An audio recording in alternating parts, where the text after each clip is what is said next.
Thank you.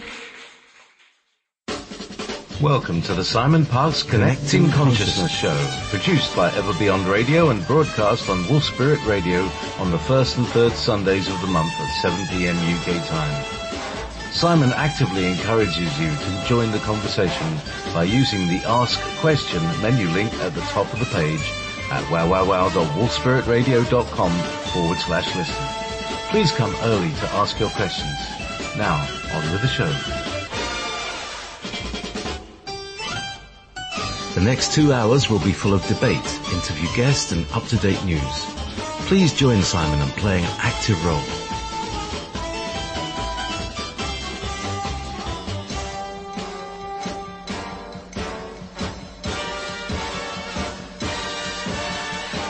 Connecting Consciousness Show. You're listening to Wolf Spirit Radio. Yeah, there we go. Oh yes, it's the 3rd of September 2017. This is the Connecting Consciousness Show with your host Simon Parkes. This is JP, your producer. 3rd of September. That's close to your birthday, isn't it? Yes, JP. We're very close to my birthday. Well, it's lovely to be back, have a chat with you and with the listeners. For British people, who'll be very familiar with the two Ronnies. Most people outside of the country may not, unless they're fans of them. They had a catchphrase which was, in a packed programme tonight. I've got quite a lot to get through, so I'm going to get on with that, and then we go on to the questions. Right, I want to talk about gold and Bitcoin, chain block and cryptocurrencies. One of the major things that I try and do is bring news ahead of the time so that people can make some decisions. I've very recently heard and checked out to see if it was true, and it was confirmed that the National Security Agency, who we already know created Bitcoin, have something to do with the codes that allows them, in Britain we would call it a bail-in, but in America I think it's called a drawdown. Now, I wasn't not aware that by throwing some switches or pressing some buttons, the National Security Agency can empty everyone's Bitcoin account, whether they want it or not. I suppose after the initial shock set in, I realised that it's not that unusual, because that's just what the banks can do. The banks have the ability and the law to empty everyone's bank account. But I didn't realise that on electronic currency, and that explains now why Russia and China have been trying and are progressing their own cryptocurrency.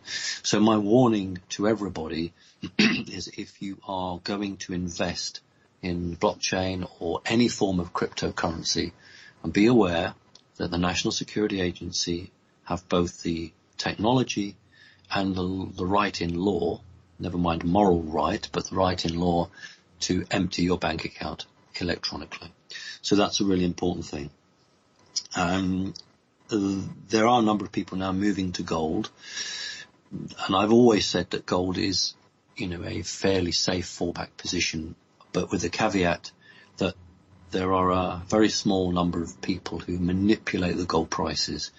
So the gold price that we see is not equal to the freedom within the stock exchange. So by and large, the stock market will move to the action of people who are buying and selling. But the gold market doesn't really work like that. The gold market works by between 3 and 5 people who set the gold prices. So whilst gold is a good position to move to, just be aware that it can be manipulated at a very short notice. We haven't really talked much about gold, and I wanted to spend a little time on gold. The country with the largest declared gold reserves, whether they've got it or not, this is the declared gold reserves, is America, with around about 8,133 tons of gold. Then comes Germany with 3,377 tons of gold. Then Italy, 2,451 tons. France, 2,435. China, 1,842. Russia, 1,642. Switzerland, not surprising, they're up there with just over 1,000 tons. Then begins to drop down with Japan on 760, the Netherlands, believe it or not, on 600, and India on 557 tons. Yeah, interesting, Great Britain's not in there. Now, if you were to believe the establishment, they will tell you that Great Britain has something like 6,200 tons of gold. Technically, that's accurate. But of the 6,200 tons of gold, only 310 tons are owned by the British government, the Bank of Britain. All the rest, that's what, 5,900 tons, are owned by private individuals who seek to place their gold in Britain. And apart from the big vault, which is the largest in the world actually, apart from Fort Knox, which is under Threadneedle Street, which is the Bank of England, there are 3 very sizable vaults within, just outside of the Heathrow Airport. And the reason for that is, in times of an emergency, these private individuals will just get their gold on a charter flight, which I believe they have sort of standing by 24/7, and just fly the gold out. So that's really interesting that there are 3 major underground gold vaults right close up to the airport, the major airport in Britain, to get their gold out of there. So we have thanked Gordon Brown, who was then the Chancellor of Britain, for selling off the gold. So something like only 300 tons of gold left in Britain. Now, there are 2 questions that come from the news lately. It's come to the fore because Germany has finally managed to claw back its gold reserves held in America. It's not new. It started bringing its first tranche of gold back in February of this year. But here's the background. In 2012, Germany sent an official request to the then president to repatriate the gold. It's Germans' gold. It's nobody else's. I think the Americans were looking after it for them. But what is interesting is why 2012? It's because it was the time of the change, the resonance, the time when the establishment began to lose control of its populations. Could go further to say it was the moment that many elite governments were at war with their own citizenry. So that's when Germany immediately put in for its return of the gold. It's taken since 2012 to get that gold back.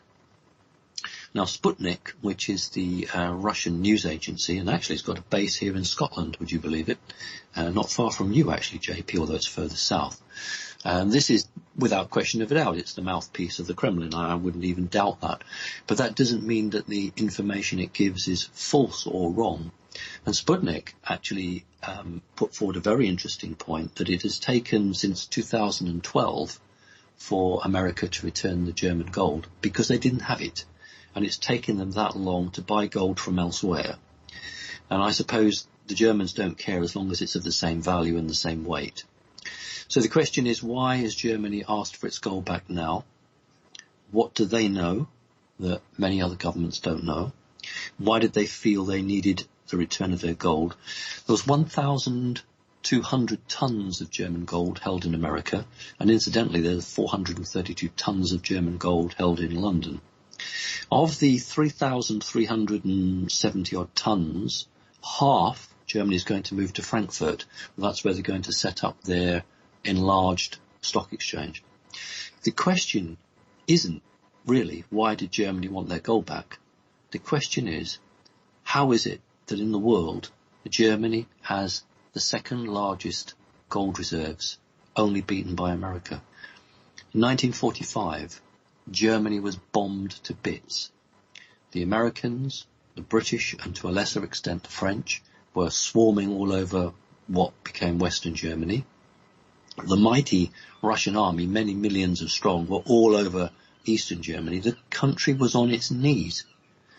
How in goodness knows name has that country now got the second largest gold reserve in the world?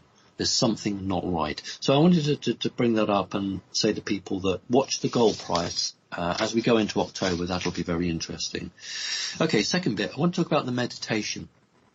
It caused a bit of a stir, and why not? If people could listen to the 2 week ago broadcast, I was never against the meditation. What I couldn't tell people, and I can tell you now, was that I had very credible information that two people, unfortunately I don't have their names because if I did I would out them publicly, two individuals had infiltrated Corey Goode's organisation.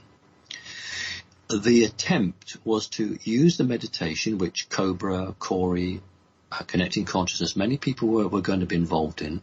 The attempt was to hijack that for bad purposes. Now, I still don't have the names of those two people, and some people have written in and said, is it Steve, Corey Goode's manager? And it isn't. I can confirm that it's not. People are saying that because Steve apparently, I've never met him, but he's got tattoos of pentagrams and skulls on his body. But that is not the name. The name, we don't have the two names, but I've been categorically told it's not Steve, it's not Corey Goode's manager. It's not unusual. I've had people in Connecting Consciousness trying to cause trouble, and I'm sure we all have. Now, Dave Wilcox, who is a good friend of Corey Goode and definitely has worked on the Gaia TV show, he came off Facebook and he posted that the zombies were after him. Now, people who don't understand will just laugh because they think of zombies as a zombie apocalypse film. But I know what David means when he says the zombies, and nobody should be in any doubt that when I reported that both of my brake cables failed instantaneously, within 2 weeks of that, Dave Wilcox also had his brake cables fail. In fact, I think they were cut. Mine sort of had a sort of an acidy, corrosion-y stuff. This is not coincidental. People who are trying to do good work are really being attacked at the moment. So I was never trying to stop the meditation. What I was absolutely determined to do was to put an energy block on these individuals who were attempting to hijack. And if people listen back, I talked about the Hadron Collider, how the Earth has a biorhythmic wave, and the bad guys wanted to use the natural upswing of that energy. And in the same way, there was a move afoot to use the natural upswing of meditation energy and try and turn that to bad. Think about Michael Shrimpton. Michael Shrimpton went public that he believed a bomb was going to explode in the 2012 London Olympics. No bomb exploded. He was arrested by the establishment and served a jail term. He's out now. The reason no bomb exploded wasn't because there was no bomb, because the plan to put a bomb was outed, because he was brave enough to go forward and say this is what's going to happen, and others as well, but he caught the flack of the establishment. And in the same way, when I and others say a statement, if it doesn't come true, it doesn't mean that we were wrong. What it means is we've preempted or we've prevented something that was about to happen. So I wanted to make that clear. I want to talk about the weather at the moment, the weather in the States, and I know, JP, we were talking about the seismic activity, and I'm linking those two together. The weather is all over the place. Yes, we talk about hurricanes and cyclones sort of beginning of the year, the end of the year, but it is not natural. The weather effects are being artificially created by HAARP, but the seismic activity is largely natural. The Earth is changing. The Earth is developing, and although this is a natural positive development, there could well be outpourings onto the Earth's surface. There could be seismic shocks. It's not, to my knowledge, the information I have so far, it's not being attacked or used. This is the Earth going through an evolutionary process. I wanted just to nip across now, because we don't always talk about Roswell, and people would think well, that old chestnut, haven't we done it to death? We probably haven't, actually. I wanted to talk about Roswell because 1947, when the Roswell spacecrafts, more than one, crashed, very quickly afterwards, it was President Truman who created the National Security Act. And ordinary people who are not awake and aware just don't see the connection between the crash and then just a very few short months later, a massive change in the American law. The National Security Act of 1947, for people who are outside of America and don't know the history, not only created the CIA, it actually created the National Security Council. And it divided the Air Force away from the Army and the Navy, because prior to that, the Army had its Air Force and the Navy had its Air Force. The United States Air Force was created. This was predominantly to intercept UFOs. They wanted the United States Air Force to be under one command to intercept UFOs. The CIA was created to deal with situations like the Roswell, and the National Security Council was seen as the overarching thing. Truman had no idea what he created. When he created that, he couldn't have understood how this machine was going to run away with him, and what we call the military political industrial complex. And we can only think of Eisenhower, President Eisenhower, who had a few words to say on the matter.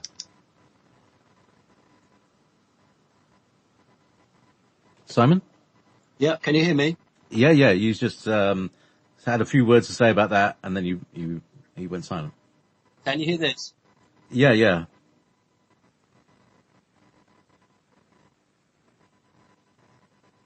Now I can't hear you.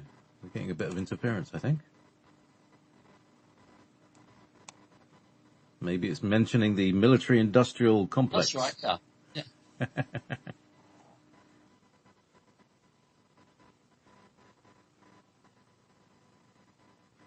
No, I can't hear you anymore, Simon. Okay, all right. We'll just stop that then. What I was trying to do was to play Eisenhower's words. When Eisenhower was on his last few days, he was handing over to the next incoming president, and he was basically warning everybody that the industrial military political complex was out of control.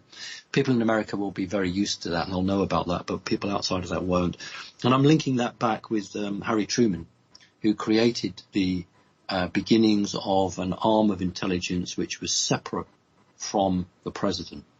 So it was a very great shame that something that was designed with the best intentions in the world actually ended up being taken away from the normal law process and being handed across to something else. I have Eisenhower's statement about that. If good. you want me to play that. That would be great. Let's have that. Okay. Yep. Just the pertinent bit. Yeah, the 2 minute. There's a 2 minute part. Yeah, let's have that. That would be great. Okay. That's what I was trying. Ladies and gentlemen, the President of the United States. Good evening, my fellow Americans. We now stand 10 years past the midpoint of a century that has witnessed four major wars among great nations. Can you hear it? No, they've done to him what they did to JFK of shutting him up. Oh no, it's okay. It's playing on the station. Oh, as long as it's In the latest world conflicts, the United States had no armaments industry. American makers of plowshares could, with time and as required, make swords as well. But we can no longer risk emergency improvisation of national defense. We have been compelled to create a permanent armaments industry of vast proportions. Added to this, 3.5 million men and women are directly engaged in the defense establishment. Now, this conjunction of an immense military establishment and a large arms industry is new in the American experience. The total influence, economic, political, even spiritual, is felt in every city, every state house, every office of the federal government. We recognize the imperative need for this development, yet we must not fail to comprehend its grave implications. Our toil, resources, and livelihood are all involved. So is the very structure of our society. In the councils of government, we must guard against the acquisition of unwarranted influence, whether sought or unsought, by the military-industrial complex. The potential for the disastrous rise of misplaced power exists and will persist.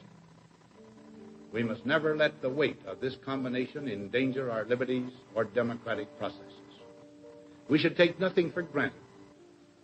Only an alert and knowledgeable citizenry can compel the proper meshing of the huge industrial and military machinery of defense with our peaceful methods and goals, so that security and liberty may prosper together. Okay, there we go. That's that played. So, yeah. Good. Okay, well, I'm glad that we were able to do that, because these are very, very poignant words by a man who clearly was beaten down. Felt very bad that he was leaving office with a situation that he couldn't control.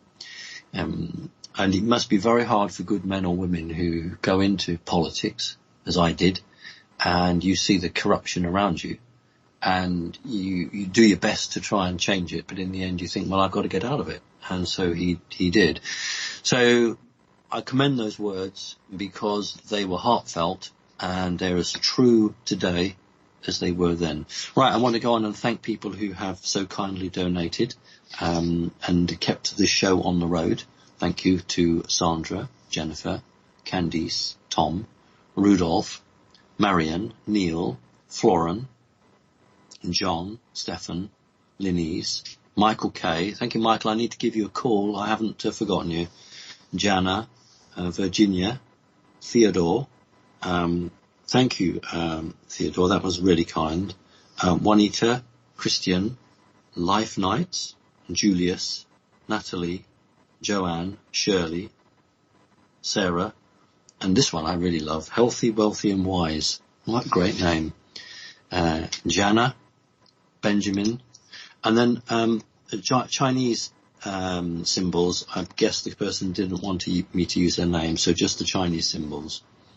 George, Susan, Sheena, Charlene, Antonio, Shari, Ram Trading, thank you, Charlotte, Carla, Andrew, Jorg, Jamie, Maria, Kylie, Jason, Mia, Leaf, nearly finished, Louis, Jason, Julie, and Alan. Thank you very much indeed. Now, a number of you have sent me some emails with the star in the header. The good news is they've arrived, got those, and over the coming week you will be contacted. So it has worked, and those emails have come through. So we've got quite a few with star in the header. That they've been arrived, and we will get back to you. So thank you, JP, and thank you, everybody. Right, shall we go on with the questions? Okay, so let's go to the appropriate box. Here we are. Okay, right. So let's start off with a nice long one. They're all long today. This is from Naus. Tickled at night. When I was about 4 to 5 years old, I woke up in the middle of the night. I was lying on my side, facing the wall that my bed was pushed up against. I was trying to fall asleep again when suddenly I felt something tickle me on my back while laughing. I was paralyzed the moment the fingers touched me. It lasted about 10 seconds, and when I was finally able to move again, I then called for my mum and told her about it. She obviously just told me it was a bad dream. I don't remember what it felt like to be paralyzed. I don't remember what it felt like to be tickled, but what I do remember is the laugh that this being had. This was a laugh that specifically said, I'm here, I'm scaring you, and there's nothing you can do about it, and that makes me happy. I'm now 21 years old, and to this day I can't sleep without a blanket covering my back. Could you please explain what exactly it was that happened that night? It's unusual. I do not believe it was a demon. I do not believe that was a jinn. I do believe that was an entity, what we would call an alien. And it's not got the modus operandi of a demon. That is not how a demon operates. So we're looking at a fourth dimensional entity. Didn't say whether it was a male or a female. It may have been a female. Does the questioner say how old he was at the time? Said he was, I think about, hang on, let me just scroll back down to it. Five, I think he was about 4 to 5 years old, he said. Yeah, 45. Yeah. Thank you. Right. That is a fourth dimensional entity who is just literally hell-bent on trying to traumatize him. But that won't just come out of the blue. It didn't just pop along like that. There has to be more of a history. There has to be more of a reason to it. It may be that is the only thing that you've remembered, but I don't think that's just the one incident. These things don't generally make a journey to do that to a person and then just disappear again. There tends to be a reason why that being was in your bedroom. So I guess the good news is that it's not demonic. It's nothing like that. This is what so many people get, a fourth dimensional, not necessarily reptilian, but will have some form of reptilian in it, targeting you, but that's only part of the story. So I hope that helps. But there is much more behind that, I'm sure. But thank you for writing in. Okay. This is from Starstaff. Had a really disturbing dream recently, 27th of the 8th. I woke up thinking about the dream and going over and over trying to remember the details. Unfortunately, as I became more awake, the details slipped away. But what I did remember was 2 terrorist attacks. One was the bombing, the other was a knife. The bombing, I have no details, but I can remember seeing the knife with blood on the end and a young man chanting while holding up the knife. The overall theme of the dream was that these people were very ordinary and had no clue as to what they were about to do. Something or someone got in their heads and they carried out the attacks. It was like watching a movie, but obviously it was a dream. Do you think this dream has any significance? Or since I'm from Australia and attacks are rare here, do you think it was just a random mixed-up dream? Well, it could easily be a random mixed-up dream, couldn't it? This is the difficulty. Without more detail, and I appreciate you can't, you can only remember what you can remember. We do dream. That's the thing. People dream, and sometimes our dreams can be really, really in-depth. What I look for is clue elements within a dream to show me whether it's either a divine source that is trying to, give you information and tip you off, or whether it's coming from somewhere else which may not be quite as divine, but nevertheless, is still of an interest. If we are psychic, we can either see the past, present, or the future. If it appears to you that you are seeing something in the future, then what you perhaps might want to do is begin to train yourself so that you're looking for anything that will give you markers for a time or a location, such an interesting building, or if you saw a tree, is the tree in leaf or is it like winter? So begin to, if this was something that had on a regular basis, begin to try to be a detective, shall we say.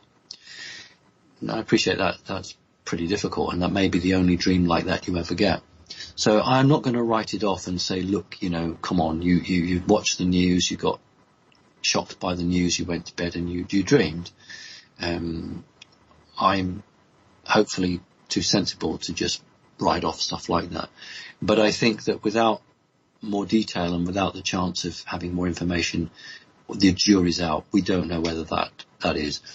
What would be perhaps more of interest is if you personally were going to go on a journey and there was a warning dream, then I would always change your plans.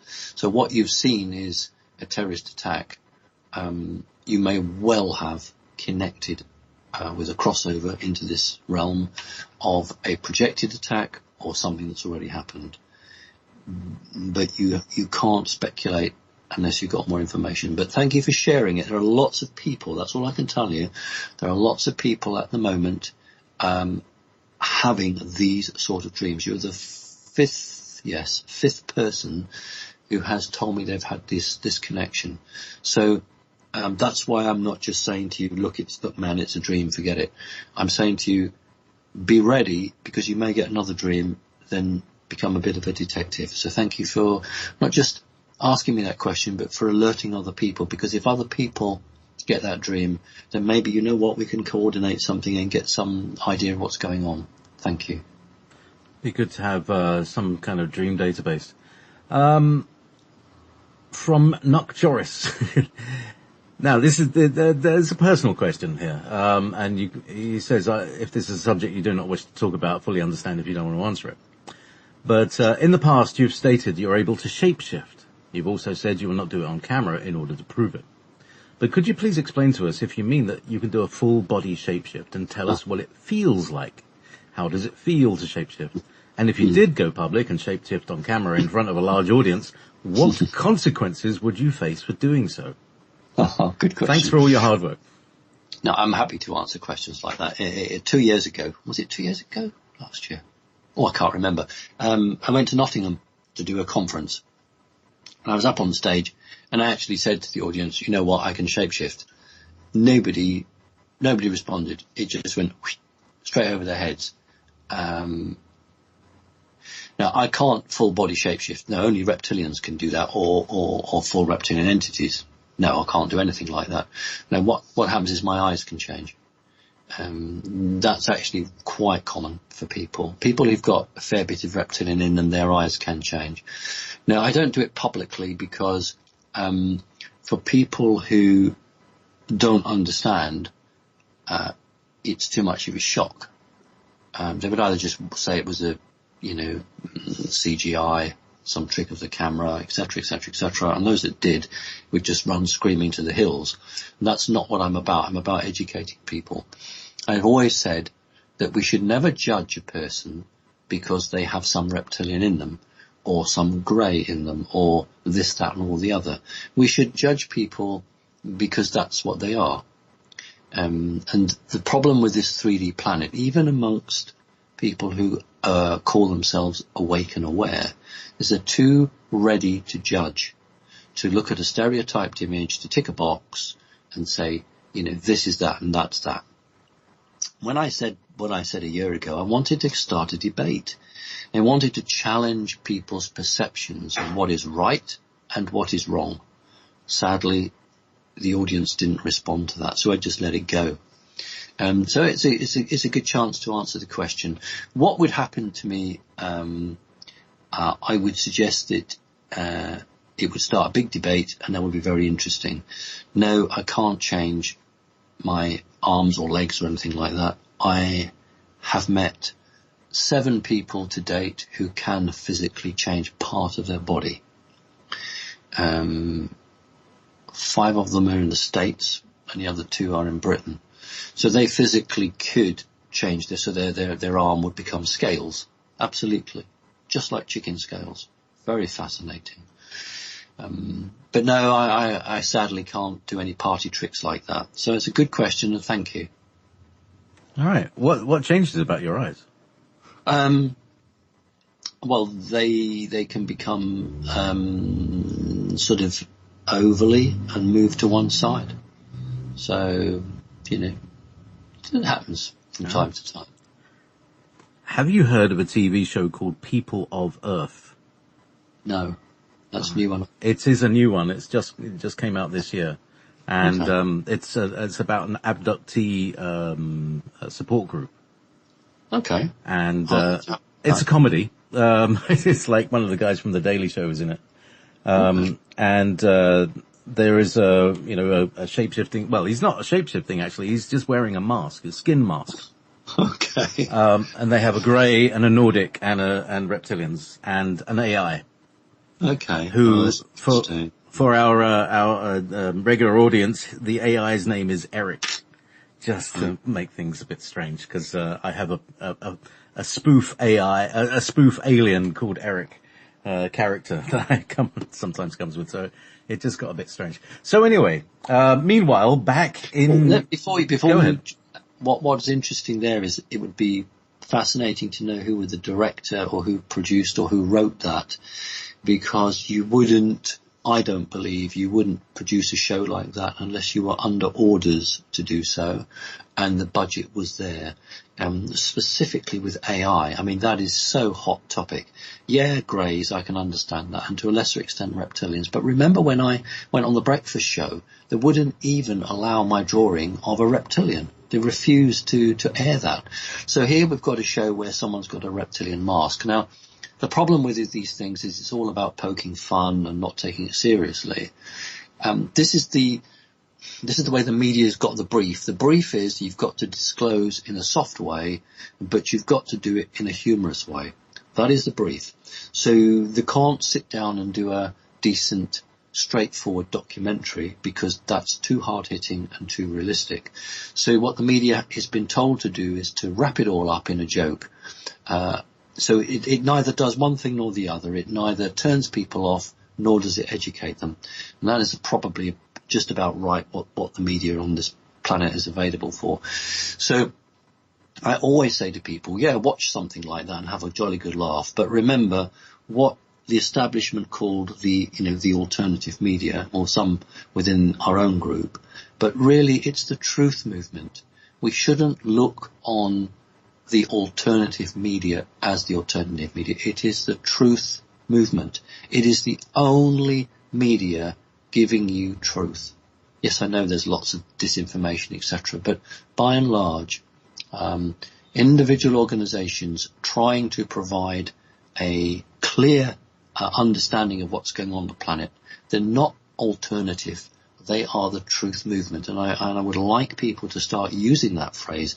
I'm not the first one to use it. It's been around a while, but it is most accurately portrays what we are all about, and it also contrasts us with mainstream media who are not in the business of providing the truth. So, yeah, by all means, watch something like that, but be aware that there's an agenda behind that. And I hadn't even heard of that, so thank you, JP, and I'm sure that many of our audience will actually just go look that up now.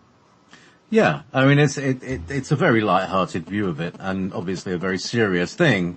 But it does address some of the issues. Like there's one guy who's like, "Oh, I want to be abducted." Like he's a fanboy, and of course, when he does get abducted, it's not good. So there we go. But it's got some good bits in it. So meanwhile, Matsu from Japan. Thank you very much for taking my question. I'll keep it short. From the last show, Simon, you spoke about the opening scene from Downton Abbey, where the place settings were perfectly measured using a ruler, and how very reptilian that was. I live in a country that functions on the same standard, perfection and conformity. My question, are the Japanese people direct descendants of the Draconius reptilian? Also, there's another question. For the last show, you ended on the topic of missing children. It's absolutely horrific with what happens to these children. My question, for the parents out there, what can we do to make our babies and children less of an appealing target? So, first of all, Japanese, are they Draconis descendants? No, they're not. But think about China and Japan, how the dragon is a very important part of symbology and mythology and energy. It is because of not the fact that the people of Japan are descended from Draconis reptilian, but the law and the way that the elite clans, going back a few hundred years, the elite clans and groups were infiltrated, and I don't mean physically, I mean through their dreams, through their commitment to honor, which is absolutely brilliant, so don't misunderstand me, but the ability to offer yourself and die in the process. You are either a very pure, very good person, or you are totally fundamentalistic in your belief that when you die, you are going to go somewhere else, and this is the culture that you have to abide by. So, no, the Japanese people are not direct descendants from any form of reptilian, but they are descended from a very strict control law, which was given to them by a faction of the reptilians. So that was the first question, and now I've forgotten the second question. That's okay, I've got it here. For the parents out there, what can we do to make our babies and children less of an appealing target? Okay. Right, this is not about fear. This is not about fear, but it's a very good question. Right. Children, let's start with children. Children are taken who fall into two groups. One group is they don't come from a particularly important family, so street kids, orphans, they are taken because nobody worries, nobody cares, and that's sad. But the other end are those who are very psychic and very gifted. They're also taken. So when somebody goes to school and they starts their schooling, and they're identified as very gifted and talented, and what will happen is if that kid goes into the military-industrial complex, they won't be taken because they are going to serve the military-industrial complex, and lots of universities are infiltrated to identify and pick up these bright kids. So as soon as they finish, they are offered a job in a semi-military contract.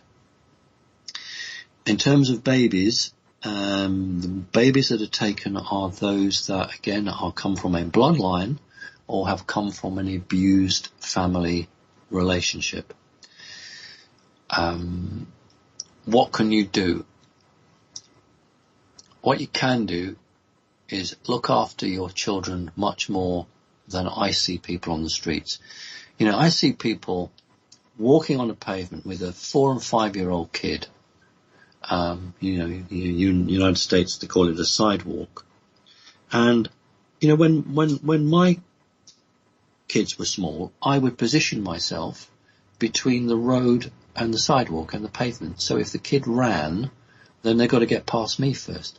But I see kids, you know, just running down the sidewalk, running down the pavement, and the parents on their cell phones, their mobile phones, absolutely unaware of what's going on. So that's one huge extreme. The questioner is not asking about that, but I just wanted to say what a shocking state we're in, actually. What we can do is monitor the child as to any unusual activity going on around that child. So are there any visits, from the fourth dimension that may be occurring? Does the child show any telekinesis ability? Does it show any ability to read a mind or to read the future? Look to see if that child is showing any special traits. If you do that and you keep an eye on that child, then the chances of it being taken are very, very minimal. So, generally speaking, the children that are taken are those that are orphans, street kids, but not exclusively so. It's a really, really deep and troubling subject, and it is the one that costs journalists their life. It's the one that costs whistleblowers their life, because if you can trace the paper trail back, you will be able to implicate top rungs of government, royal families, media, corporations, less so with the military actually, and less so with the intelligence agencies. This is more of the perversity of the rich and the wealthy, and those who are ultimately connected to a satanic cult. So I can't use the name because no doubt I'll get a lawsuit.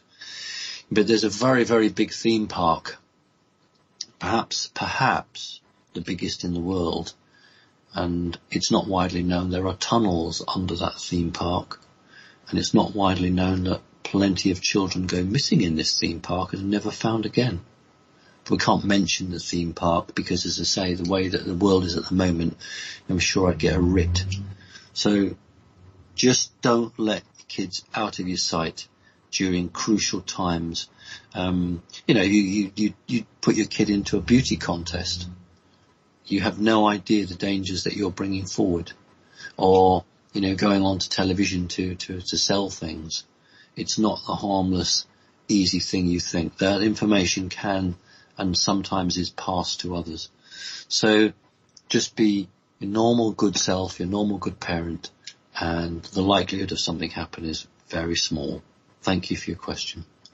Just there's a film called Tomorrowland, which has been out a couple of years now, and in this you see the child and he's on the little roller coaster thing, like they have through the haunted house and all that stuff, and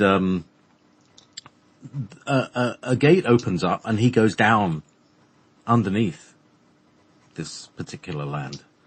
And showing that there is a complete subterranean world underneath this thing. And I think that's describing what you were talking about. Yeah, although in the film, I believe he's on a boat or going on the water and it opens. The ones I'm referring to are not as high tech as that, and they're just basically doors in rooms that lead down. But it's the same principle, and whoever made that film is trying to say to you, hey, look, what do theme parks have? Theme parks have children. Often children run away from their parents and they're on their own. Oh, look, there's these underground tunnels.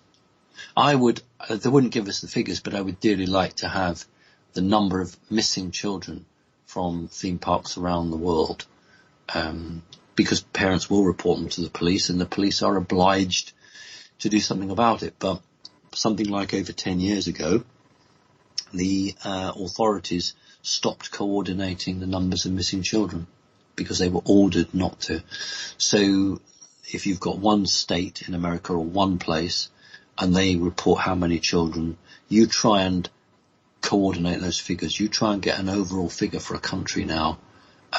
15 years ago you could, but they've stopped that, and that's very suggestive. Thank you. Okay, from Sandra. Mental illness and pacemakers. Thank you both for what you offer, and I love to look forward to your shows. Will people with mental conditions and pacemakers be healed after the upgrade of energies? Take care. Right, it depends on the physiological and the mental damage. I mean, there are on the market, or nearly on the market, there are some very interesting drugs which we hope can make it through, which in many, if it's a sort of a neuron disease, would be in a position to repair that.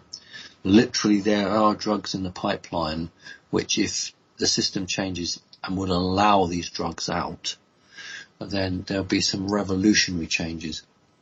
We have to ask ourselves, when do we hear of the last important leader dying of cancer in office? When was the last time any of the very rich and powerful, had a nasty disease? It doesn't seem to affect them, does it? So I am left with the conclusion that the cure, or a number of cures, have been around for a good few years for those people who can afford to pay for it. But the times are changing, and there are real moves afoot to bring out some really useful, I'll call it technology, I won't call it drugs, really useful technology which can reverse and assist people. Pacemakers, I'm not a doctor. I don't fully understand what a pacemaker does. But if this is a degenerative disease, then within the next 2 to 3 years, if the world goes as it should, then there will be things on the market that would greatly help that. And of course, the problem is the huge pharmaceutical organizations who will not roll over easily. So the answer is partial yes to your question. It's a really good question. Nobody's, to my knowledge, has asked that. In fact, I know for a fact nobody has asked that question of me. So thank you. One person was, and that's John McCain, who very publicly had some kind of brain cancer that seemed to have gotten better, even though he looked like he's been beaten up. Yes, he has actually had the elite technologies used. Sometimes people are given a disease because they don't play ball, and then the disease is taken away again when they become a good boy. The number of truth movement workers who are attacked energetically, I don't mean psychic, I mean energy weapons, fried by microwaves and the like, they can do that to anybody. And if a lawmaker or a politician isn't doing what they want, they will target that person. And then when that person agrees to do what they want, they then make them better. That's usually done as a warning to others, because generally they blackmail people.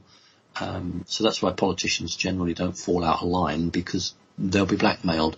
But there are some people who have a conscience and will step out of line. Now, I don't know in McCain's case, but I know from other sources that he did have access to something that you can't get from the high street. So, now I'm debating whether this is like a 2.5 page. All right. This is from Zeech. Night visitor and conscious ball and long-tailed shadows outside. Okay, part 1, the first night. Relax, grab your tea. In June 2011, at 20 past 12 a.m., 40 past 12 a.m., I experienced something I've never experienced before while I was attending a numerology course in a small village between hills and meadows in the mountains. One night I decided to sleep in the car instead of hotel outside the village. I parked near the road, 15 meters from the last lamppost, and a small wooden bus stop before I went to sleep, I'd done my mental protection of myself by purple colour and used some protection paper symbol as Enoch key number 107 next to me and went to sleep. I was woken up by some police siren. My imagination in short moment in alpha waves that some police car with blue flashing light might have come to check me. But after a short moment I realised that no car or people were there. But some beings or something with some negative energy was watching me from above. I covered myself in the sleeping bag. My heart was beating very hard like a furious pump. I felt that something bad had visited me. I could not stay. I'd taken courage and went out of my sleeping bag, and no one was there, just silent night and dark outside. I was still inside of my car and observing what was going on, and for a moment I noticed something strange. From the left side in front of the car, a clear sphere, which had about 6 inches in diameter, 15 centimeters, rapidly changed position from far left to right, front outside the back mirror, to the seat where I was sitting. The translucent ball was watching me for 4 to 5 seconds in the distance of about 40 centimeters away.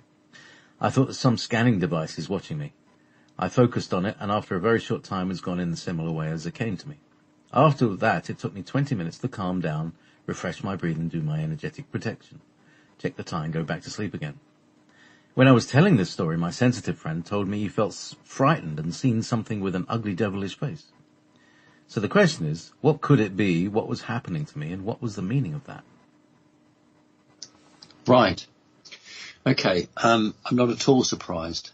You mentioned the Enoch, so you're talking a version of the Kabbalah and the magic, and you also are on a number course, numerology. If you are learning numerology, numbers, and you have a knowledge of Enochian technologies, then you will be sending out energy waves from your mind, which will be picked up. The blue flashing light was designed to freeze you. It wasn't a police car, I don't believe. It's the switch off color code. Didn't work in your case, probably because you've been working on this numerology and you have some form of protection. I don't mean protection as in Archangel Michael, but I mean protection because you've been studying in this environment. So the blue light was designed to freeze you so that you were more compliant. You described this sphere as 6 inches, and you did not describe it as metallic. You described it as translucent or see-through, which means that it was consciousness. This is a very dense, heavy world. When somebody from another dimension projects his or her consciousness here, it is forced into a circle. It's forced into a round shape. If you were to project into the 4th or the 5th dimension, which is a much less dense environment, it's not forced into a circle.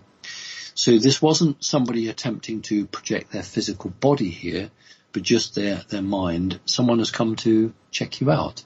So you have inadvertently stumbled on something when you were doing your numerology, and when you were doing your protection. Somehow you advertised your presence and who you were outside of this realm. Something picked that up and came in and had a look at you. So what you're looking at there is somebody's consciousness coming to look at you. Because the blue light was used, it's not good. Blue lights are only used generally by fourth dimensional beings. Something from the fifth or the sixth dimension doesn't seek to control you. It doesn't seek to incapacitate you. It would seek to engage with you on a much more level basis. That doesn't mean that they wouldn't have something. I can't say 100%, but it's unusual. Whereas every fourth dimensional traveller is equipped with a rod. The tall greys sort of 5 foot. That's a normal height. They can be taller, but the 5 foot greys have a rod probably about 12 inches to 18 inches long, which emits the blue light. And the small greys, the ones that are 3 foot, 3.5 foot, they have a rod which is about 6 inches long, and they emit the blue light. So I think what we're looking at here is a fourth dimensional entity who was attracted to you because you inadvertently advertised who you were because of your numerology and the connection to the Enochian magic. That's a good question. Be careful. Thank you. Okay, probably last question until the break. Sweden. I'm from Sweden. Kent is from Sweden. And it appears Sweden has been overrepresented in Bilderberger meetings and is very much working on the agendas of the elite, like social engineering, high taxation, massive immigration of questionable refugees, making people into commercial units and numbers, etc. It appears Sweden is a kind of testing ground in social engineering, and if something works in Sweden, then it will be implemented elsewhere. Do you have any idea why this is and what is so special about Sweden? It is, after all, a small population tucked away up in the north. That's precisely why it's a small population. When you have a small country with a small population, it has a smaller media, it has a smaller government, military, etc., etc., etc., and they're much easier to control. The bigger a country, the larger its population, the more wide-ranging its media, the harder it is to control all aspects. That's not the full story. You're right about asking what's a bit special about it. It's a Scandinavian country. It's not on a par with Iceland or Norway, which has an incredibly powerful energy, but nevertheless it's up there, and I include northern parts of Germany, some of the Baltic states, Finland, and it's a useful place for the elite to experience the results to their plans in an environment that's not particularly friendly. In other words, in countries like America and Britain, generally speaking, the population will implement this energy. They'll do it, but it'll go off track. In those countries that we've talked about in Scandinavia, where the attention to detail is quite precise, and where the family unit is seen as very important, cleanliness, don't like pollution, want a high lifestyle, they can be corrupted, and you can infiltrate that to make those people follow through the program with more zest and vigour than, say, your Anglo-Saxon or somebody else. So in other words, that if in, say, one of those Scandinavian countries, the community or the people get behind it, they'll implement it absolutely. They'll implement it really, really well. Whereas if you look at Great Britain, it's almost like a couldn't care less attitude. Now, while on one side that's seen as not very good, it's actually a saving grace of Britain, because people are incredibly independent, both in Great Britain and in America people are independent and don't actually always operate as a group. Whereas if you look at the Scandinavian countries, they have this commitment, which is the right thing to do. They have a commitment to the group, a commitment to the larger, wider consciousness. The difficulty is that if that is subverted, then that group starts to implement policies that are not necessarily good. That is why, it's not the only country actually, but that is why that country is targeted and experimented on. So thank you, it's a good question. Okie doke. So,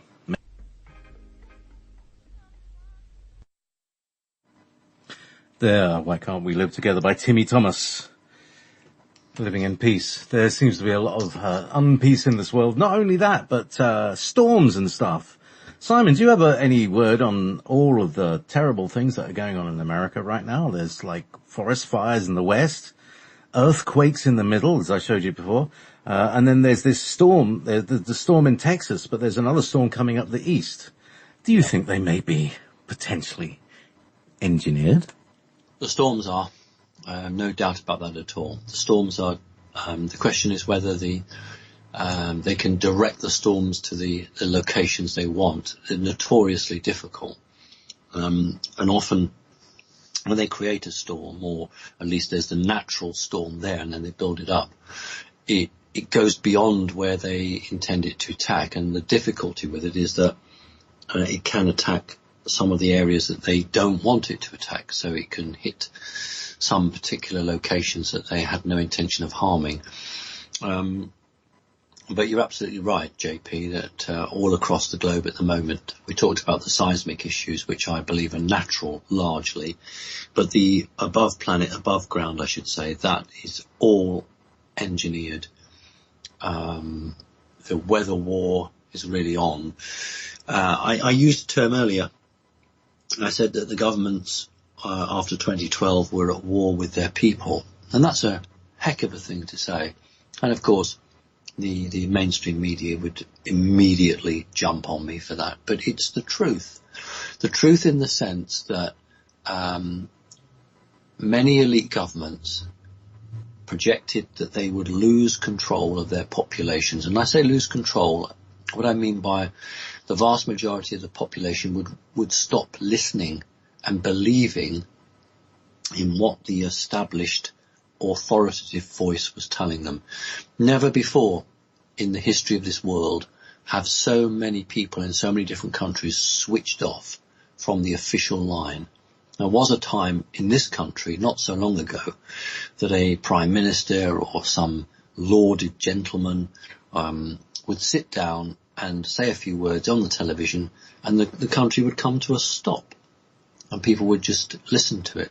You know, the latest generation on this planet, we're talking about young people 20, 25 years old. How many of them listen to the Queen's speech? You know, how many people actually sit and listen to Her Majesty the Queen give the normal broadcast who are 25 years or younger? Very few. So one of the ways of controlling the population is by terrorist actions, financial activity, weather alterations which can cause panic and fear. And that's what they're left with. They're left with trying to create fear. They can't negotiate with people. And these elite corrupt people can't sit down and say, look, let's come to some arrangement. What they're doing is trying to force the populations of the world into pockets, into consciousness pockets. In other words, well, you know, you're all fear-driven in Australia, or you're all profit-mad in America. So trying to label people, and by sending storms down key areas, they take people's minds and attention off other things. And I was, you know, I want people to, I'd like people, it's a better word, isn't it? I'd like people to think back. Last show, I said, and I did it deliberately, I said we are in the eye of the storm. That's what I said, because I only had one piece of information at the time saying there was going to be a real upwelling of weather technology, and didn't have two bits of information, and People know that I only go public generally when I have two independent bits of info. I'd only had one piece. And that's why I've used more than once now the eye of the storm to denote a hurricane, because the one piece of information I had was that the next 6 weeks or 8 weeks were going to be the elite hell-bent, and I use the word deliberately because these people are hellish, hell-bent on manipulating the weather. And what we are seeing is exactly that. So yes, JP, thanks for bringing it up. That is exactly what's going on. And it's going to be people on the coastal areas that are going to be hit hard. Thanks. So, now you've done your people thanking, donation thanking bit already. So, we don't have to worry about that. Here's a question from Sonia. Did the Greys create the Yahyel, Yahyel hybrid race with stolen human soul fragments from abductees? Interesting. I'm not familiar with that name at all, but it's likely that I'll know that name. I'll know that race for the different name. So I can't comment on that name. I don't know it. What I can do is say that, to my knowledge, there are 3 groups that a branch of the Greys genetically altered, but were commandeered. In other words, the Greys went on their own volition and started to create groups, 3 specific groups. And then the overlords of that particular Grey race then became involved. Greys generally do not have the right or the technology to use what you call stolen souls. It's a bit beyond them. They are familiar with it, but you see, most Grey races operate within a vacuum. I don't mean a scientific vacuum. I mean a command and control vacuum. They're not allowed to do what a free peoples would want to do, and because they are controlled by others, to start genetically altering a race and using illegally held, captured souls would require the say-so of very high up, powerful group. The Greys don't generally do that. So there are 3 groups that I'm aware of where they have manipulated genetics, but they did not use captured souls. I have no knowledge of that. From time to time, a person's soul is redirected. So Source, for instance, is going to let a soul incarnate in, let's just call it body type Z. And that's all set on the cards. And then literally, just as that's about to happen, a negative force will try and attempt to come in, hijack that soul, and place it somewhere else. But Source is not the weak, powerless entity by any means, and Source often does exactly the same. I have many, many times met people who were walk-ins or going to incarnate in a set body, and something positive came in at the last minute and made a change. So if I say there's a war going on, I don't mean tanks and aeroplanes. I mean a game of chess, a war of chess, where Source is continually competing to keep the playing field balanced. So normally Greys do not have the authority to manipulate genetics. To my knowledge, they have on 3 occasions. So thank you for the question. Great. So now, I've completely lost my place. I'm looking for a question. Okay. Here's from MC Joey. Simon, can you please expand on the wonderful art of alchemy and the part it plays in humanity's awakening?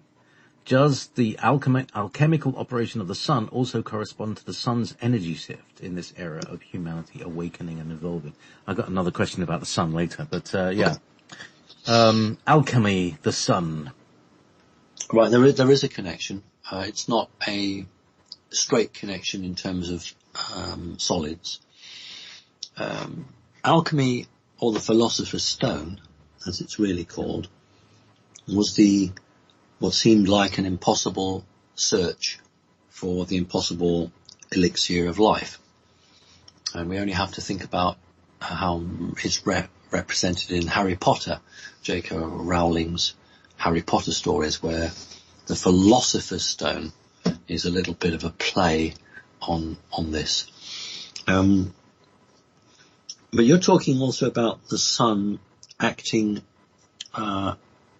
almost as a catalyst on the topic, on the subject. Well, when in the days of 14th century, 15th century, alchemy was very much part of an accepted science, but so was so much else. And as long as a man did it, it wasn't witchcraft. But as soon as a woman did anything, then of course that was witchcraft, because the Pope would chase after them with a burning stick. So as long as a man was doing it, it was perfectly fine. And then of course things changed, and this took the branding of magic and disappeared. But it wasn't magic. It was exactly the same as things that were done in Atlantis. It was technology. And so these secret societies understood that a technology that had been lost but could be regained was what they were striving for. And with so many of the Earth treasures of libraries stolen by the Vatican and other organisations, it's very hard for anybody half decent to try and claw back what was lost on this planet. And the sun is most definitely acting on any physical body within its range. It is part of the evolution process. The light frequency is changing, and it is that light which is striking our Earth which is the trigger mechanism. The Earth is doing a great deal herself, but it is the sun that is acting as the trigger. That's why, we will all have a binary star system. You'll have the black sun and the yellow sun, or the white light. And without that sun, we wouldn't be able to evolve. That is why the chemtrails are up there now, to try to cut out that frequency of light. We had this eclipse, solar eclipse, a little while back. And I just wanted to say, because it's quite funny, that established science knows that sunlight has an effect on gravity. If you have an old-fashioned clock with a pendulum, and you black out the sun, that pendulum's swing will change. And then when when the moon moves and the sun shines through, that pendulum will invigorate back to its swing. So established science knows that sunlight can affect the movement of a solid object. But they can't, or they won't, go to the next stage, which is to understand that it's the sun that's responsible for gravity. When I was at school, it seems a long time ago now, I was taught that the Earth spins very, very fast, and that centrifugal force keeps us all on the ground, stops us floating off into space. It's nice and simple for people to understand, you see. And that's it. That's gravity. Whereas the top guys know that that's all nonsense. It is the sunlight striking the Earth. And as soon as we understand that, we then realise that the wavelength of light, and there's a lot to remember, that gamma rays, infrared, ultraviolet, are all just different frequencies of light. It's a wonderful menagerie of possibilities, and each of those wavelengths has a different energy and a different property. So there's a specific frequency of light that's striking the Earth, which is really propelling the changes in the Schumann resonance, the changes that we're all feeling really tired. We are absolutely, as a people now, shattered in terms of our energies. We are really exhausted. This is actually normal. because the physical body is desperately trying to catch up. But we are really going through some very fast changes. We can do it because we went through 2012. We went through 2012 and we were coded. That's why when the Rendlesham or the Bentwaters incident occurred, the Triangle spacecraft had to go back to, 1979, 1980, a good few years before 2012, because as you approached 2012, humans were being encoded so that they could alter within themselves and make the change. So in order to get DNA that was unencoded, you had to go back quite a way before 2012. That's why Bentwaters occurred when it did. You couldn't do it now, because if you wanted to sample DNA, from that perspective, it's too late, because we are already moving up out of the third dimension. So, yes, hey-ho, get on with it. It can't come soon enough. Get your foot on the gas pedal. Come on, let's do this. Let's get through. Let's get sorted. Throw the shackles of these evil, nasty, satanic, corrupt people. And let's get on to a really good life. And the sun is playing an important message in that. And if anybody doubts it, that is why the chemtrails are there, because to these evil people the sun is nasty. They will worship the moon. These evil people are connected to the moon. Remember, the moon is an artificial satellite. It's not a genuine living creation. The sun is. And I've always said to people, trust yourself. Only believe in yourself. Look to what you think is right. Make the decision and look at it. Do you want to support the moon, or do you want to support the sun? And look at all the satanic imagery, how it really connects to the moon. Good question. Appreciate you. Thank you. So, I have a question of my own regarding the black sun. The famous German society, the SS, was the Brotherhood of the Schwarzestein, the Black Stone. Is that to do, or the black sun? What is the black sun? Is it the inner earth, hollow earth sun? Is it the black star that is the binary of our sun? Is it the moon? What were they? What are they? What do they worship? Your middle answer is the correct one. If you look at the Thule Society, the Thule Society had as emblem of the black sun. A number of the SS, not the actual SS divisions, but some of the establishments within them, some of the secret services within them, had the black sun. Heinrich Himmler was a great worshipper and fan of the black sun. There's a binary system. Every star, like the sun, has a hidden binary. Just like positive has negative, yin has yang. So the star has its balance, it has its black star. Then the problem is that through history, things that have been hidden have usually been sought after and worshipped. And if you, and I don't recommend it, but if you were to look into the occult, you would find that there is a connection between the devil, some people say Lucifer, the devil, and the black energy. The energy that is not pure but can give life. We should just want the pure energy, the energy of truth. But there is a way to invigorate into life through dark energy. That's what black magicians do. That's what they operate on, a form of energy, and let's not doubt it. They are very powerful, but it's not a pure energy. It's a corrupted energy. And so the black sun is a portal. So is the sun, actually, but they are different. They work differently. You could take a spacecraft very close to the sun and not really be hot enough to fry any toast. But the black sun is steeped in mythology, Sumerian, Babylonian times, and before that. Interestingly enough, although Atlanteans didn't recognize the black sun, the Lemurians did. And that's the connection that went down to the hollow earth. And that is why Adolf Hitler was so fascinated with Tibet. That is why Schwabenland, Antarctica, looking at the connection. Let's just let the police car go by. He'll do it deliberately. Didn't he? Well, it is 8:12. There is absolutely nobody on there. The traffic lights are green, but he's decided to go and put that horrible siren on. Absolutely ridiculous. Kick it in, it's Simon's show. So, almost, yes. But so the connection with the black sun, it's not evil. It's not evil. It's a natural balance to the creational force, but it's been worshipped by occult organizations from the time began. okay.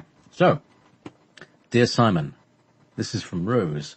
Can you please tell us if there is life on or in the sun? Lots of sun questions there.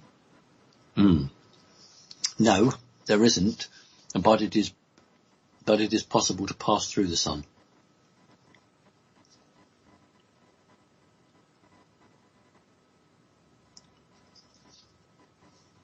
Oh, you've gone. No, I haven't gone. Just oh, that was the answer. Right, it's possible to pass.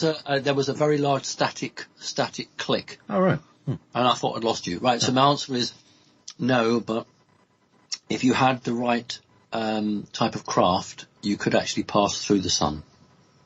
So it's not a fanciful question. You know, there's actually a lot of truth to this, that it's not just a ball of gas that's on fire with a nuclear explosion in it. It's far more complicated than that. That's why in the 1980s and 90s, the US sent so many probes to the sun, because they really understood and they tried to measure, and a number of probes have been sent into the sun. So they've got a very clear idea of what it is. Good question, actually. Thank you. I hope they went at night. Anyway, Lauren, I've both read and experienced that there is a natural dip in chi or energy around 2 p.m., 1400 for those not in America. I am wondering whether it's creating poetry, art, or materializing the life of your dreams. Is there a peak time of creativity? Oh, interesting. Right. The dip you're referring to is not a dip that occurs within humans. It is because of the closeness that we get to the fourth dimension. If you think of a straight line, that won't work. If you think like a sine wave, a wave that slowly climbs and then goes down, climbs and goes down.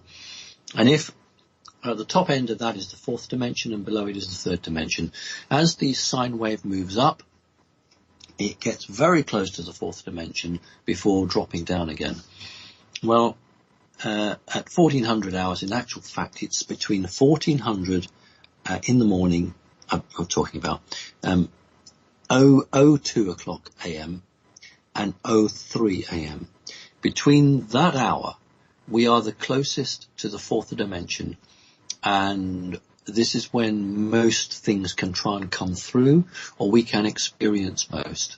If you are going to do any sort of out-of-body experience, don't do it between 2 and 3 o'clock, because you are very close to the film of the fourth dimension, and you are going to attract quite a lot of attention to you. Now, they don't give out statistics like this anymore, but back in the 1960s, there was a research done, and they showed that most burglaries in Great Britain occurred around about 2:30 in the morning. And there's no coincidence for that. So, final question there. No, everyone, thank goodness, is different. And somebody could be tremendously creative at 5:30 in the afternoon. Somebody could be fantastically creative at 4 o'clock in the morning. It is about your own personal energy, what you've eaten that day, what you've done to keep yourself balanced, if you've had good, pleasant experiences, if you've been in a loving environment, if you've been out into nature and you've tried to connect with the planet, if you've done some good things that day, if you've surrounded yourself with positive intent, then you are much more likely to create at the time that's right for you, rather than any external hands turning on a clock. No, we're all individual, we're all different, And some people are morning people, aren't they? And some people are nighttime people. It is a very good question, because you have understood that there is some form of trade-off between this reality and our closest neighbour, which is the fourth dimension, and that some people are undoubtedly sensitive and, are drawn that way. And of course I would always caution against that. But ultimately, people who take mind-expanding drugs like LSD generally do so because they are finding experiences or trips that you don't get with many other drugs, or until the synthetic drugs of the last few years. That is because the mind is taken out of the third dimension on occasion and put into the fourth dimension, and you are experiencing things that you could never get your head around in the third dimension. I'm not suggesting that people do that to be creative, although many, many artists have done it purely to be creative. But my warning is, between 2 o'clock and 3 o'clock in the morning, just be a little bit more careful. So thank you for the question. It's known as the witching hour, isn't it? The 3 o'clock in the afternoon is the blessing hour, and 3 o'clock in the morning is the true witching hour. Yeah. And not, this is interesting, I'll come in on this, and not midnight. You see, what the Catholic Church did was it wanted to take people, as it always does, take people away from the truth. And so kids, with trick-or-treating, talk about witchcraft, always think about midnight. The clock strikes midnight, the witching hour. And that's just to throw people off the truth. As time and time and time again, the establishment want to muddy the waters. They want to disconnect people from the reality. It is not midnight. Midnight is not, as you said, it's between 2 o'clock and 3 o'clock. That is the crucial time. Midnight is just another mark on the clock. Thank you. Okay, so now, taboo subjects. Okay, there's a little bit of a plaintiff in there. From this, what's his name? Colts. I need to know the truth about the product I use to save lives. My question is cannabis an alien plant brought here from otherworldly places for us to discover its healing benefits? Or is it an earthly miracle? Did it originate on Earth or another planet? And is it good or bad for the pineal gland, and does it assist with meditation? All mammals have cannabinoid receptors, so it seems to be significant. Yeah. It's not alien. It is native to the planet. However, it was genetically altered. After the Great Flood, assistance was given to people to plant crops. And we're talking about not some guy who gets some wheat and then throws it down and it grows, and then he sort of says, these 4 bits of wheat grow really well. Let's plant them. And over about 500 years, he selects, in a Charles Darwinian style, he selects the corn that grew the best. That's all nonsense. Anybody who's anybody in this industry knows that barley, maize, wheat didn't come from husks that were from sort of a very wild type of ryegrass. They were genetically altered, and this was done to give humanity a bit of quite a big help, because we had suffered large devastation to the population. Now, the cannabis plant is one of those, and it's a medicinal plant, and the writer has mentioned certain things like the pineal gland. The answer is yes. It is beneficial, but of course the elite don't want the ordinary people to have it because it's something that they want. If you give ordinary people, and remember I'm using their terminology, if you give ordinary people access to something that was never intended for them, was intended for the elite, for the gods, then ordinary people will start to see things and have the truth and heal themselves when they should be buying drugs in bottles. So anytime the establishment says, don't do that, you want to take an interest in why. Sometimes it might be genuine, but in most cases there's an ulterior motive. You can actually now buy the oil now legally and in the marketplace, and that's because pressure has been brought to bear, because it does show that it's very beneficial. So yes, good question. Thank you. So there you go. Right. So here's a question from Sarah. Dear Simon, we believe we have an attachment or something that has followed us from our last home. We wake with scratches, bruises, burnt hair, and a sense of being watched. We have seen a man in our new home, and often a dark mist, and always wake at 3 a.m. It's always cold here too. We feel it impacts our lives despite trying to stay positive. We have 2 young children and desperately want this to go. Please help. Right. Anybody would think that we'd paid a £5 note here, wouldn't they? Because we've just been talking about 3 o'clock being the witching hour, and the next question comes in and says this is exactly what's happening at 3 o'clock. There you go. And it's just genuinely the way these questions come in. Right. I'm just quickly processing the information you've given me to try to understand what we're dealing with here. Scratches, bruises, burnt hair, and a sense of being watched. The burnt hair is interesting. I would like to know whether there's a smell of burning. Right. I can't give you an answer because it could be literally on the evidence you've given me. It could be either of 2 things. You know, the key here is you said it's followed you from the old house, which means it's not connected to the house or the location. It's connected to you. It's after you as an individual. And you've got children, so it's an absolute high priority. And I will assist you. If you have children and you are struggling financially, then I won't make a charge. If you would like to send me an email, put star in the header. I never charge when there are children involved. I mean, if you've got a really good job, then you can make a donation.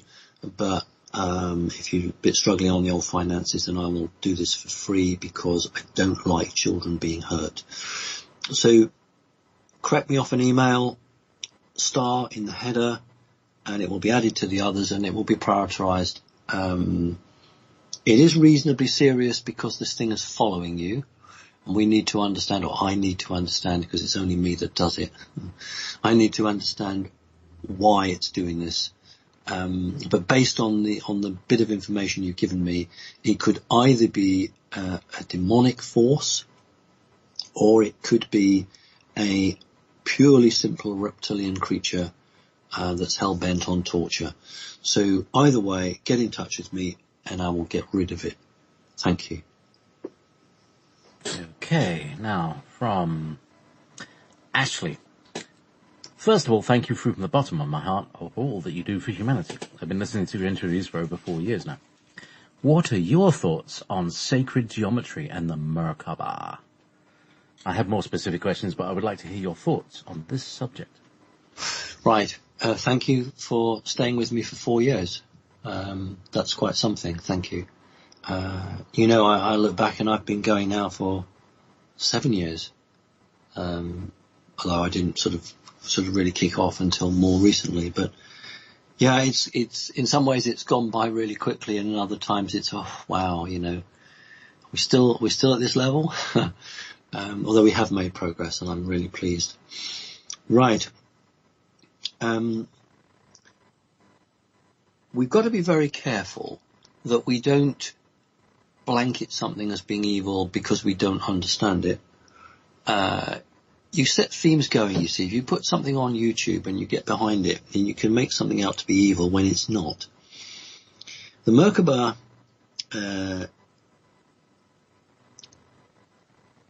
we were talking about Enoch earlier, is a very, very ancient form of technology, understood by adepts at the tarot, understood by those who have studied the medium grades and higher grades of the hidden magics.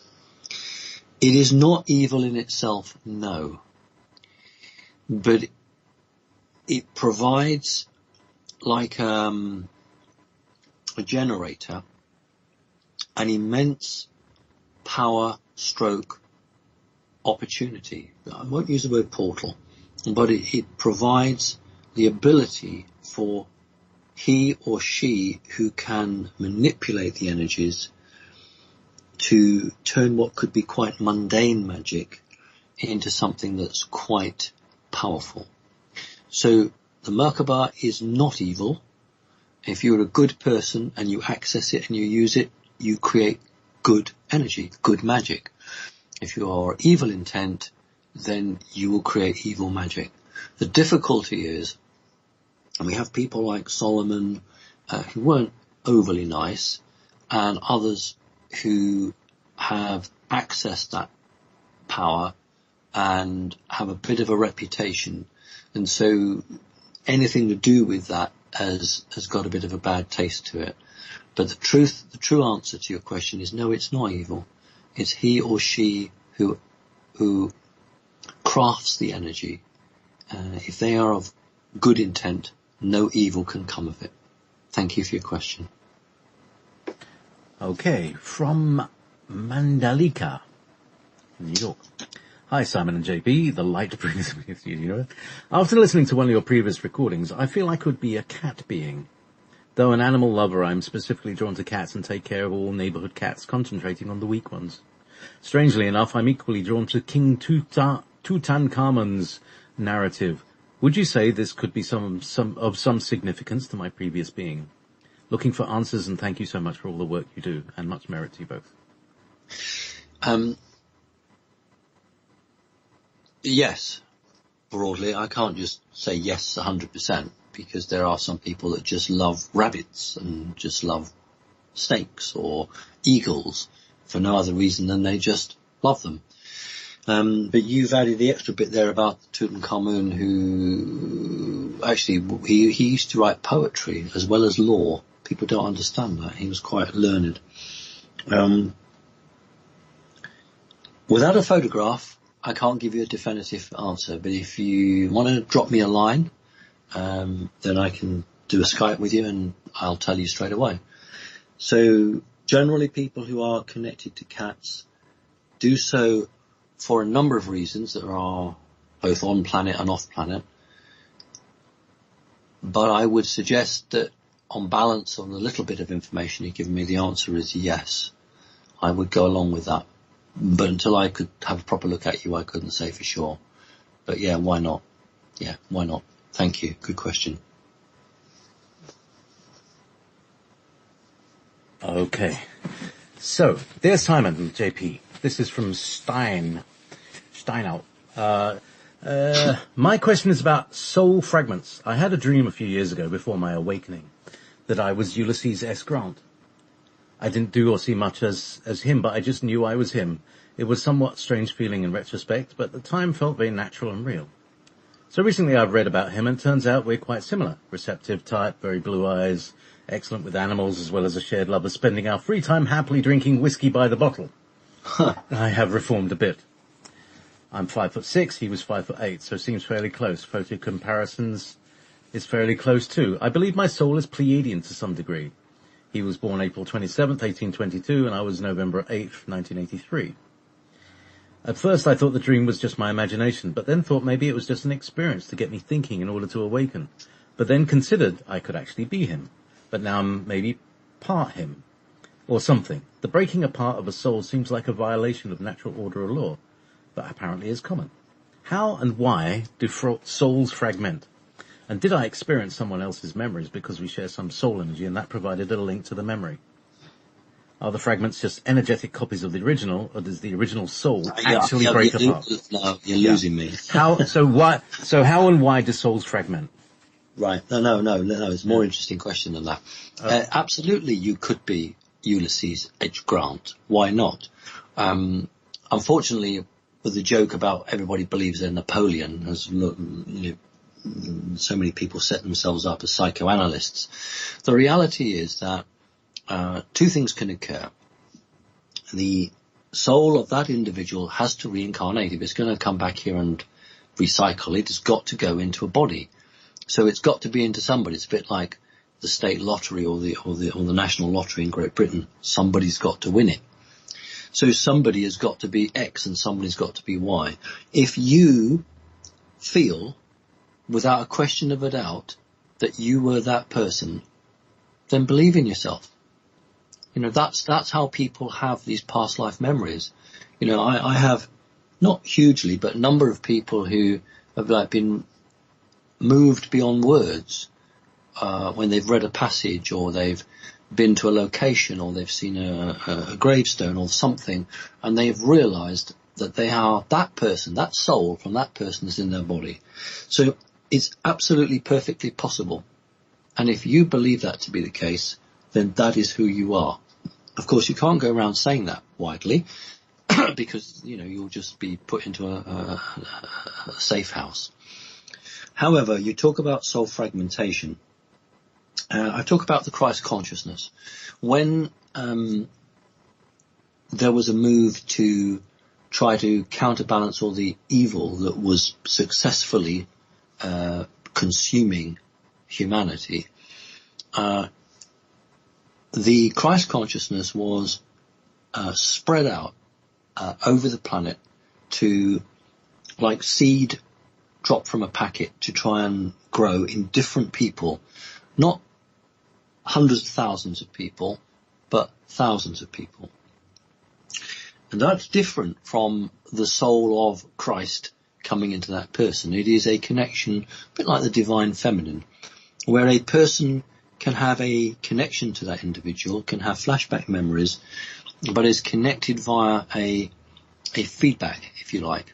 So it's not that real person, it's a feedback, and that's designed to protect them, but it's also designed to push out the good, to try to spread it out over the planet, to try to get people away. And so that's a positive movement of the soul. Now the other, we talk about soul fragmentation, and we have come from different disciplines.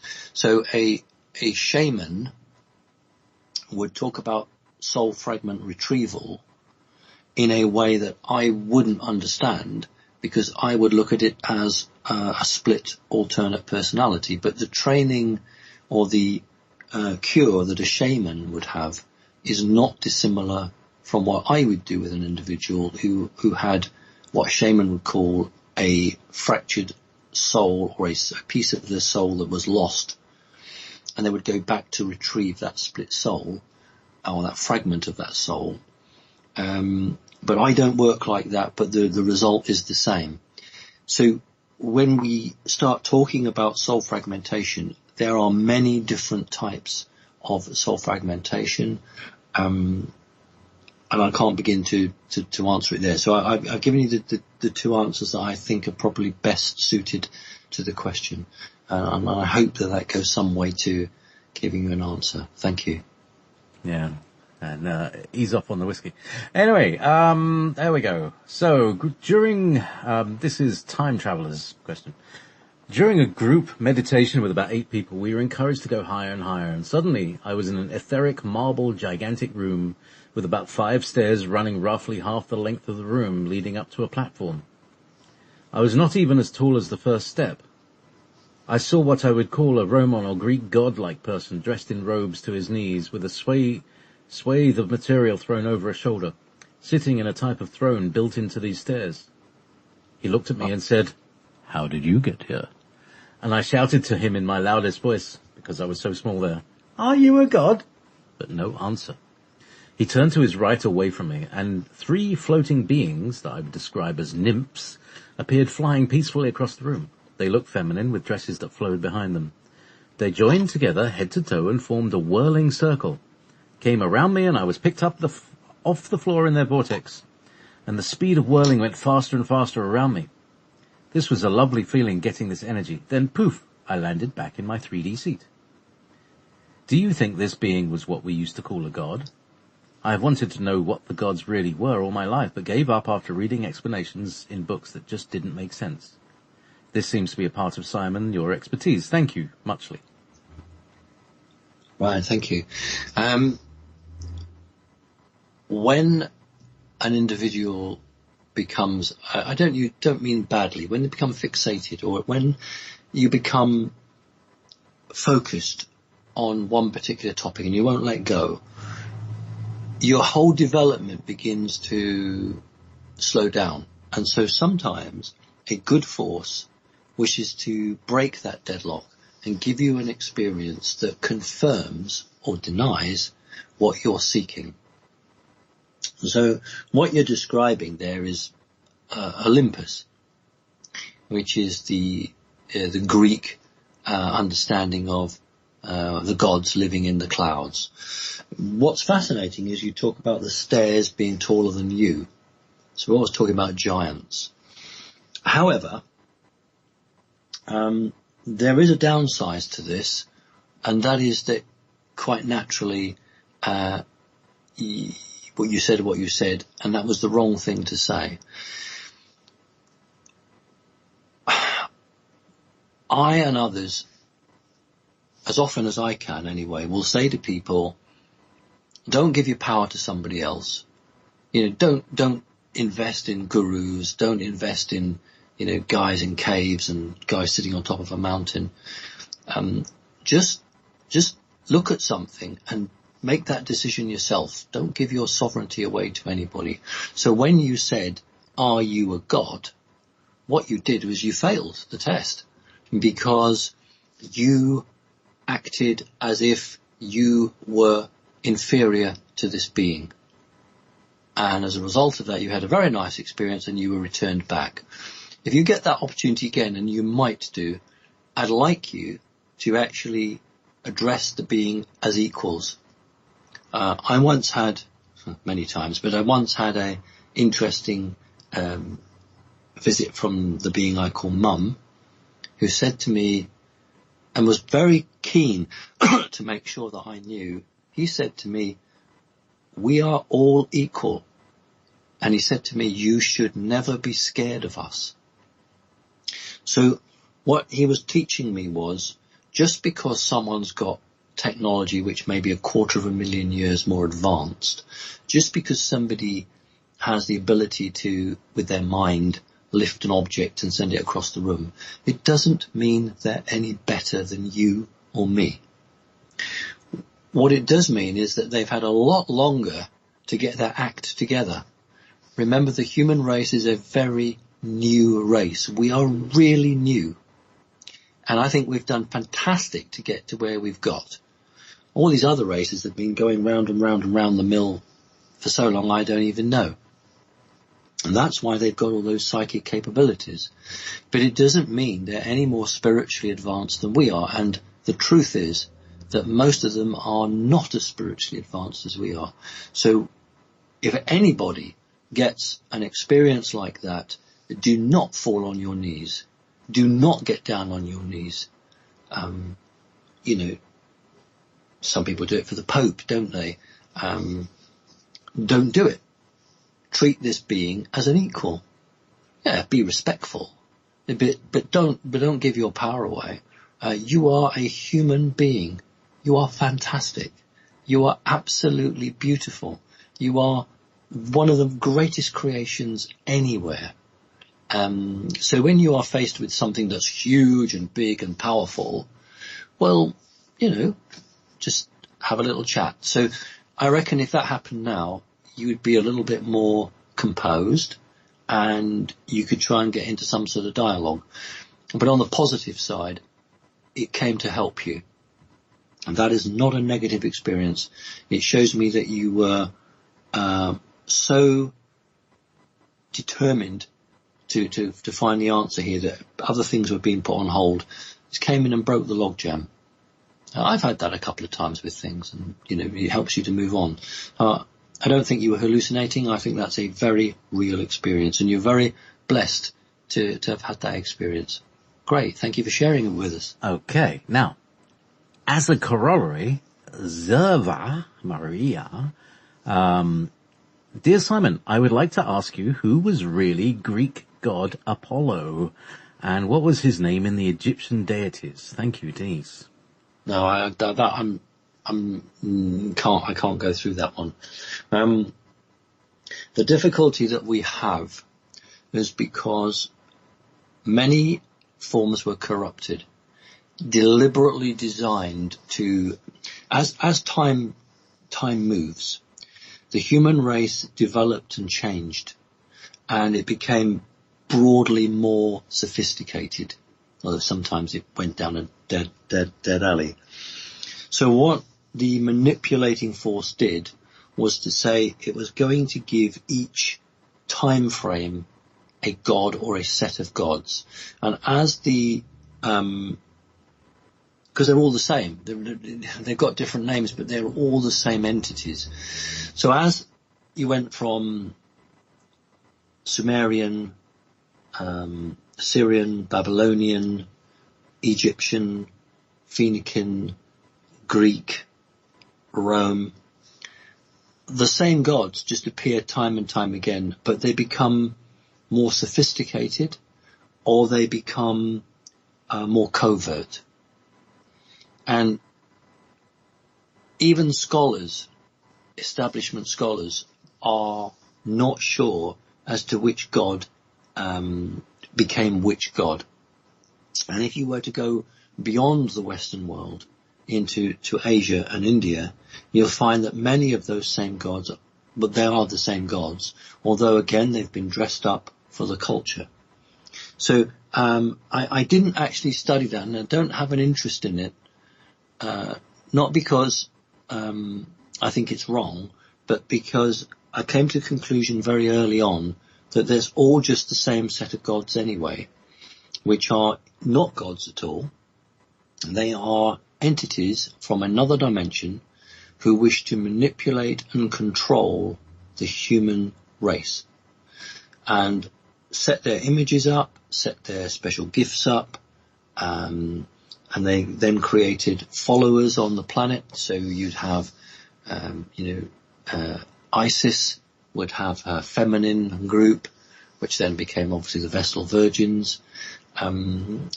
And, you would sacrifice, or you would do this, or you would do that. And it's all totally negative. It's all totally negative. A fascinating subject. Yes, you can do a degree course on it, but don't get drawn into it, because this is a way that these things can draw you in. They're not dead and buried. The energy still resides. It's still very powerful. It has had lifetime after lifetime after lifetime. And then we look at the Judeo-Christian God. Get rid of all these other idol images and just replace it with one God. So this is what I mean by humanity developing. While humanity was relatively primitive, it was given a god of the harvest, and a god of the waters, the rain, and a god of the skies, a god of the craftsman. And then as humanity developed, it was that this isn't working anymore, so we're now ready to give them one God, all things to all men. I'm everything. I'm the God of this and God of that, but it's me. It's all manipulation and control. It's all it is. It's just another method to control people. Why? I once went to and this is going to sound really awful. I once went to a graduation ceremony. I'm not going to say who it was. It wasn't mine. And there was something like 300 people in the auditorium, in the hall. And then the don, the senior guy from the university comes in with his flat cap and his long flowing robe. It's so long, it's got a guy holding the end, like when you get married, when the woman gets married. And it was this troop of people. Who do they think they are? I was the only person that didn't stand up, because the person had made the message, when he comes in, please show your respect and stand up. Why would I stand up for somebody who's no better than me?